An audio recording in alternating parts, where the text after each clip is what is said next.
So the first step in sucking energy out of a sugar molecule is going to be this process called glycolysis. Now, there are 10 steps here, but to spare you, I've simplified it. This molecule is glucose, and so you can see it has 1, 2, 3, 4, 5, 6 carbon atoms. So we're going to say we got $100 worth of energy. What we're going to do is we're going to put 2 ATP, those are those red boxes. So we're going to put 2 ATP worth of energy into this molecule. And so ATP, each ATP molecule, we'll say that's worth about $1.34. Well, that's going to cost us roughly $2.68 to do that. But do we get that full $2.68 put into that molecule? No. Remember, people don't do things for free. Same thing with molecules. And so this is going to make this molecule called fructose 1,6-diphosphate. And so it's going to break apart into these two separate molecules, dihydroxyacetone phosphate and glyceraldehyde phosphate. And so what happens is we can't use the dihydroxyacetone phosphate. So we're going to move all that and convert it to glyceraldehyde phosphate.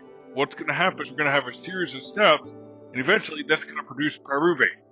So how do we go from $102.03 worth of energy to $76.68 of energy? Well, we're going to suck energy, store it in the form of ATP. We're going to be able to store about $5.36 worth of energy in the form of 4 ATP, and we're going to be able to store about $11.60 worth of energy in the form of 2 ATP.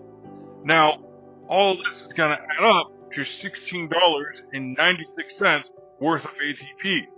But how much did that cost us to do that? Well, it cost us about $25.35 worth of energy.